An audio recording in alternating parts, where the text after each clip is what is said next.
La maldición del amor verdadero, por Stephanie Garber. Capítulo 21. Jax. Jax ya había visto suficiente. Si se quedaba más tiempo en el balcón, si seguía mirando, mataría a Apolo, o al menos haría que le fuera imposible volver a tocar a Evangeline. Se recordó que ella estaba a salvo con Apolo. Como princesa tendría todo lo que quisiera. Pero se suponía que ella no debía querer besarlo. No era justo, pero la odiaba un poco por ello. Sin embargo, ese rencor era lo único que lo impulsaba a marcharse y realmente tenía que hacerlo. Evangeline estaba a salvo. Eso era lo que importaba. Si se quedaba, si irrumpía en la habitación y usaba sus poderes para obligar a Apolo a mirar mientras le decía a Evangeline que ella no era nada para él, que ella lo era todo, que había retrocedido en el tiempo para que ella viviera y que tomaría la misma decisión una y mil veces más. Si Jax la ayudaba a recordar que era a él al único que debería querer besar, ella ya no estaría a salvo. Ni siquiera estaría viva. Para que Evangeline pudiera tener algún futuro, Jax no podía ser parte de él. Saltó del balcón en silencio. Sus botas no hicieron ningún sonido cuando aterrizó en el oscuro patio de abajo. Aunque debería haber calculado mejor los tiempos, podía oír a dos guardias de patrulla acercándose. Normalmente habría usado sus habilidades para controlar sus emociones y que se dieran la vuelta, pero estaba un poco cansado después de todos los guardias a los que había controlado antes. También podía oír la conversación de estos, y las palabras sangre y masacre llamaron su atención. Jack se acercó a los muros de piedra de Wolf Hall y se escondió en las sombras mientras los guardias se acercaban y el más alto decía: Quickston estuvo allí, y dice que es imposible que una sola persona matara a tanta gente. Dijo que era como si lo hubiera hecho un demonio. El guardia se detuvo para estremecerse. No le tengo ningún cariño a la familia Fortuna, pero nadie debería morir con la garganta rasgada y el corazón arrancado. Jax no estaba de acuerdo con esa afirmación, pero le preocupaba menos que un guardia real tuviera un corazón tan irracionalmente tierno que el uso que aquel guardia había hecho de la palabra demonio. Los demonios no existían, pero Jax conocía a una criatura que los humanos confundían a menudo con ellos, sobre todo en el norte, donde la maldición de las historias hacía que fuera casi imposible que se extendieran los testimonios sobre vampiros. Cuando eso ocurría, la maldición evitaba que los humanos mostraran un miedo razonable. Por eso, siempre que un humano estaba realmente asustado, normalmente se refería a los vampiros como demonios. Y Jax temía saber exactamente a qué demonio sediento de sangre estaban hablando aquellos guardias. Castor. En su origen, los Valor habían utilizado la maldición de las historias para proteger a su hijo, Castor, cuando se convirtió en vampiro. Se suponía que ésta debía afectar solo a las historias sobre vampiros, pero la maldición nació del terror y las maldiciones que provienen del miedo siempre se deforman un poco, o se vuelven mucho más terribles de lo que se pretende. Jack se preguntó si los Valor intentarían revertir la maldición ahora que habían regresado. Sería interesante ver si Honora y Wolfric decidirían remodelar el norte, o si llevarían una vida tranquila en la reconstruida mansión Merrywood. Todavía no había ido a visitarlos. Vio a la mayoría de los Valor después de que se abriera el arco, pero en ese momento estaba medio muerto gracias al apetito de Castor. Desde entonces Jack solo había visto a Aurora. Sabía que ella no lo delataría ante Apolo o sus soldados, pero no estaba tan seguro de sus padres Wolfric y Honora. Primero estaba el asunto del honor, que ambos tenían. Después estaba Apolo, que le había concedido a su apellido el estatus de gran casa y les había dado el bosque, la mansión y la aldea de Merrywood. En opinión de Jax, ni el bosque, ni la mansión, ni la aldea eran un gran regalo. Su historia era horrible. La mayoría de la gente solía decir que aquellas tierras estaban malditas o embrujadas. Ni siquiera a Jax le gustaba atravesarlas. Pero pensó de nuevo en la charla de los guardias sobre un demonio asesino.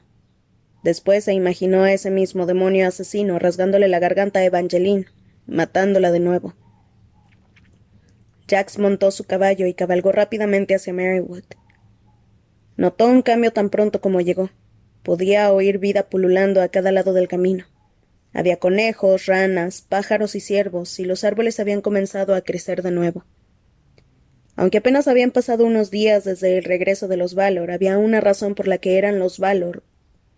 Una por la que incluso después de mucho tiempo muertos, sus leyendas habían sobrevivido y crecido, transformándolos en seres que a veces parecían dioses. Jack sabía que no lo eran. Los Valor sangraban y morían como todos los demás, pero no vivían como el resto. No se contentaban solo con sobrevivir. Ni siquiera estaba seguro de que fueran capaces de ello. Antes de que los encerraran en el Valor y comenzaron la creación de un reino que abarcaba medio continente.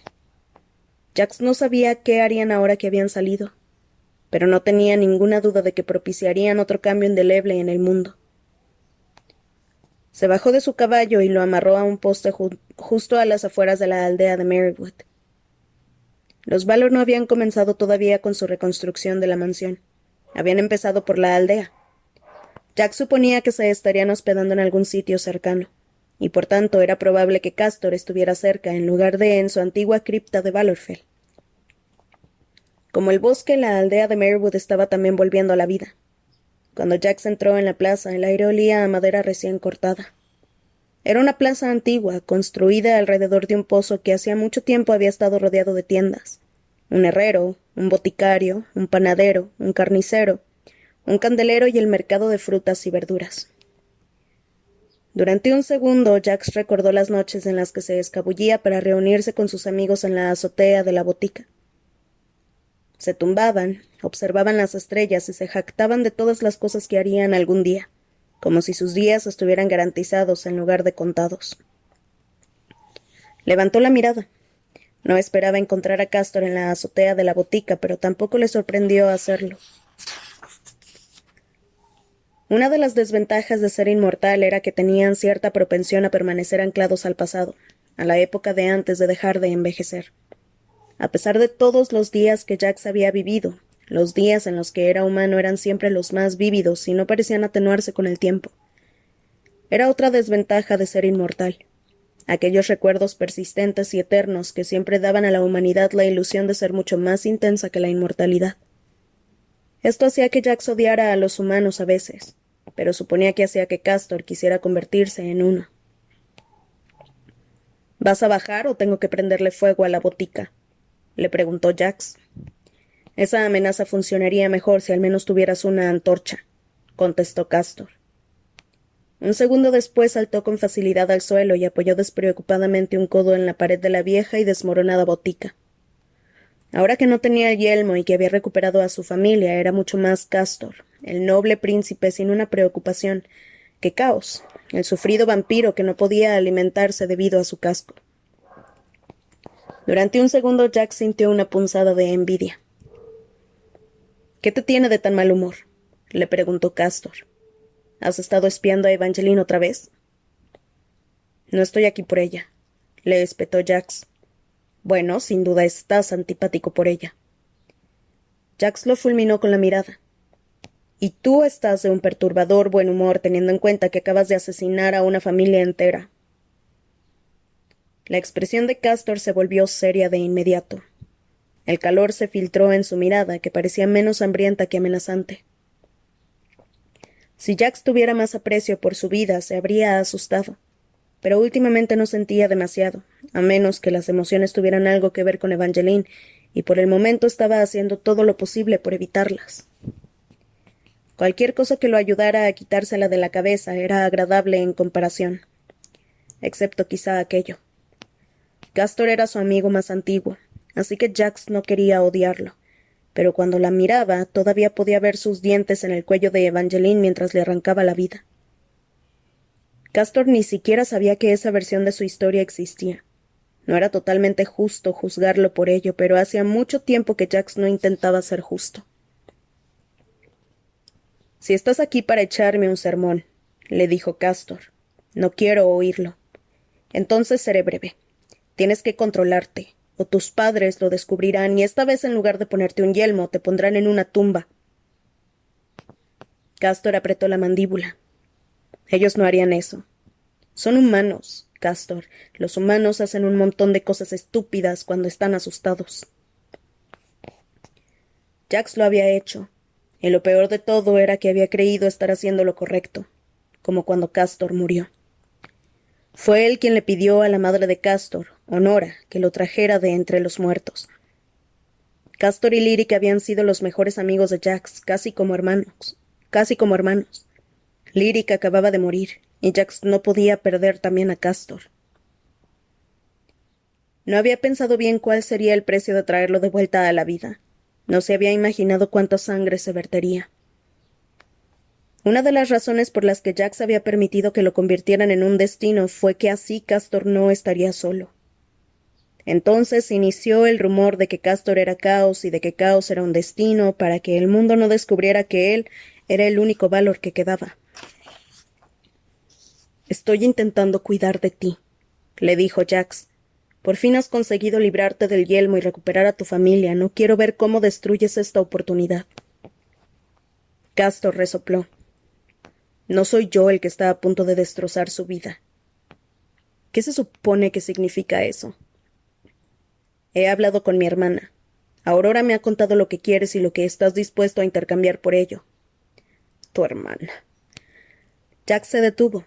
Incluso él sabía que no era prudente insultar a la melliza de un vampiro con problemas de control. Sin embargo, era tentador. Cerró los puños, pero Castor no era el único al que quería darle un puñetazo. «Sé lo que estoy haciendo». El vampiro le echó otra dura mirada. «Si Evangeline recupera la memoria alguna vez, jamás te perdonará esto. Al menos estará viva para odiarme».